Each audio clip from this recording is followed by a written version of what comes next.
ముందు ఇంకొకటి మాట్లాడతారు. ఇవన్నీ కూడా వ్యర్థమైన మాటలు.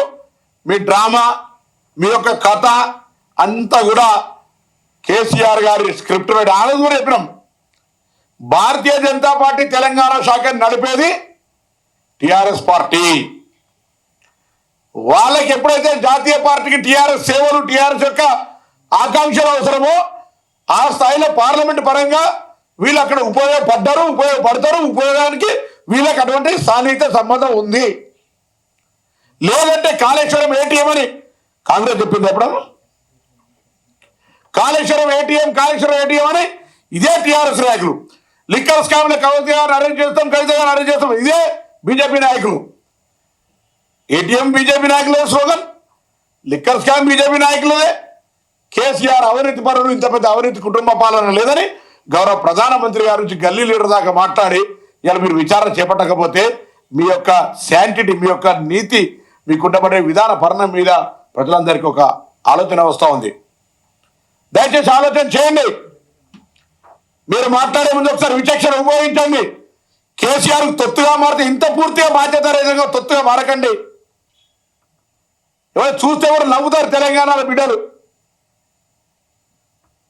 ఆయన దయదక్షిణతో పదవేస్తే మాత్రం ఒక పార్టీలో పుట్టి పెరిగినటువంటి కార్యకర్త పార్టీకి ఇంత అన్యాయం చేసే విధంగా మాట్లాడితే ఎట్లా? నిజంగా నీకు చిత్తశుద్ధి టీఆర్ఎస్ నీకు సంబంధం లేదంటే టీఆర్ఎస్ మీద విచారణకు ఆదేశించలేకపోయిన కథం. ఇప్పుడు మేము అడుగుతున్న విధంగా అనేకమైనటువంటి అంశాల లోపల కేసీఆర్ గారి కుటుంబం ఈ తెలంగాణ ప్రజలకు సంబంధించిన విషయం లోపల తప్పులు జరిగినాయి. వాటిని బహిర్గతం పెట్టే ప్రయత్నం చేయండి. ఈ రాష్ట్ర ఖజానాకు సంబంధించి మనం చెప్పినాం. ఈ రాష్ట్ర ప్రభుత్వం ఏ విధంగా అప్పులు తెచ్చిందో చూపెట్టినాం.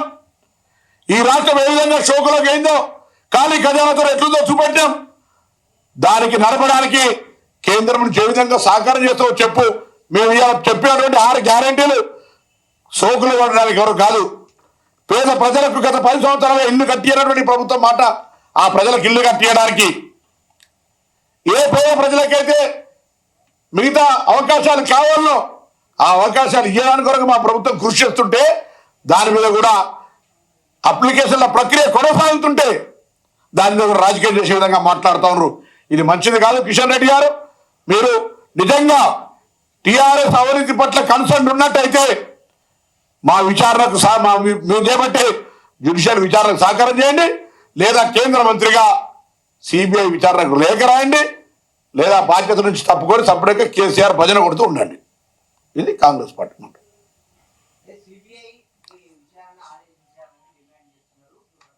కేంద్రంలో ఎవరు సిబిఐ రాష్ట్రం ఆదేశించగలుగుతుందా?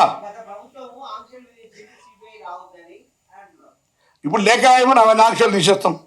ఆయన కొరకు లేఖ రాయమని కేసీఆర్ మీద యాక్షన్ తీసుకోవడానికి కొరకు గత ప్రభుత్వం మీద బీజేపీ చేపట్టిన కార్యక్రమం ఏదో చూపెట్టమని అడుగుతున్నాం. ఆరోపణకే పరిమితం. ఇప్పుడు సిట్టింగ్ జడ్జి కంటే రాష్ట్రంలో ఒక న్యాయపరమైన విలువలను కాపాడే విధంగా టెక్నికల్ అంశాలు, కాళేశ్వరం అనేది ఊరికే పొలిటికల్గా లేకపోతే ఫైనాన్షియల్ క్రైమ్ కాదు, technical also it offence. So అవన్నీ విచారణ చేయడానికి అన్ని విభాగాలను కలిపి ఒక జ్యుడిషియల్ ఎంక్వైరీ. వాళ్ళు కూడా డిమాండ్ ఏం చేస్తున్నారు బీజేపీ వాళ్ళు అనేది అవగాహన లేకుండా మాట్లాడితే కంటే రైట్ ఈ రాష్ట్రానికి వచ్చే అవకాశం లేదు, మీరు రాయండి, అప్పుడు ఆలోచన చేస్తాం. ముందు నువ్వు డిమాండ్ చేయి. మేము కేంద్రం నుంచి చెప్పేయాలని సిద్ధంగా ఉన్నామని అడుగు.